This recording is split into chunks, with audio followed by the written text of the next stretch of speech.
বৃহস্পতিবার মানেই হচ্ছে আমাদের ঘরে বাবাকে একটু বেশি সময় দিয়ে পুজো পাঠ করা, তাকে স্নান করানো, তাকে কাঁচা বস্ত্র পরানো, তারপর সাজিয়ে গুজিয়ে বসানো।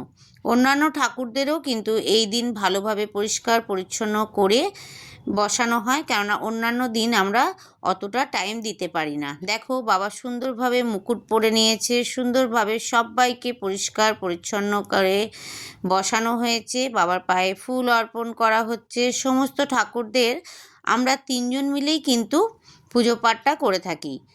আমার মেয়ে জিনিয়া কিছুটা করে যায়, আর তারপর আমরা দুজন মিলেই বাকি করতে থাকি। দেখো বিপত্তারিণী মাকেও কিন্তু ফুলের মালা পরিয়ে দেওয়া হয়েছে। সত্যি ভালো লাগে। অ্যাকচুয়ালি ঠাকুরের সংখ্যা অনেক বেড়ে যাওয়াতে একা কারো পক্ষেই পসিবল হয় না, তখন আমরা সমস্ত কাজ যেমন তিনজন মিলেই করি, এই পুজো পাঠটাও কিন্তু আমরা তিনজন মিলেই করে থাকি। তো ভাবলাম তোমাদের সঙ্গে একটু শেয়ার করি যে আমরা কিভাবে বৃহস্পতিবারের পুজোটা করি। অন্যান্য দিন তো খালি সাজিয়ে গুজিয়ে বসিয়ে দেওয়া হয়, তারপরে তোমাদের বাবাকে কি প্রসাদ দেওয়া হয় সেটা দেখায়, কিন্তু আজকের দিনটা ভেবেছিলাম ভিডিওটা একটু অন্যরকম করব।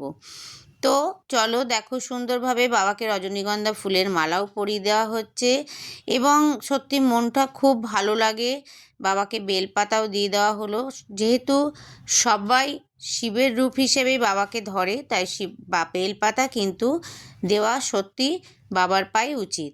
তো দেখছো মিষ্টান্ন চলে এসেছে, মিষ্টি ডিশ, এবং প্রসাদ রূপে আজ আমাদের মণ্ডলবাবু বাবাকে কি অর্পণ করেছে সেটা দেখো। সাদা ভাত তো দেখতেই পাচ্ছ, সঙ্গে পালং শাকের তরকারি করা হয়েছে, আর হয়েছে নবরত্ন কারি। সত্যি আমাদের মনে হয় আমরা যেটুকুনি পারি মন দিয়ে বাবাকে একটু লাঞ্চে কিছু দিই, সঙ্গে বিপত্তারিণী মাকেও দেওয়া হয়েছে। মিষ্টি হিসেবে তো দেখতেই পাচ্ছ কি দেওয়া হয়ে গেছে। এরপরে তুলসী পাতা না দিলে তো নয়, জল না দিলে তো নয়, তো জল তো দেওয়া হয়ে গেল, সঙ্গে তুলসী পাতা না দিলে কিন্তু অপূর্ণ থেকে যায়। তো প্রত্যেক বাটাতেই আমরা একটা একটা করে তুলসী পাতা দিয়ে থাকি। এটা আমি ছোটোবেলা থেকেই দেখেছি আমার মাকে, প্রত্যেক বাটাতেই কিন্তু তুলসী পাতা দিতে হয়। আমার দিদাও খুব খুব খুব পুজো করতেন, এবং সত্যি মানে তার ঠাকুর ঘরে পুরো ঠাকুরে পরিপূর্ণ, উনি ঠাকুর ছাড়া আর কিন্তু কিছু জানতেন না। তো যাই হোক বাবাকে টিপও পরিয়ে দেওয়া হলো, এবং মানে আমি তোমাদের সঙ্গে এই জন্যই শেয়ার করলাম যে আমার খুব আনন্দ লাগে এই দিনটি, কিন্তু আমরা মন দিয়ে পুজো করার টাইমটা পাই। অন্যান্য দিন খুব তাড়াহুড়োর মধ্যে থাকি, কর্মব্যস্ততায় থাকি, তাড়াতাড়ি পার্লার যেতে হয়।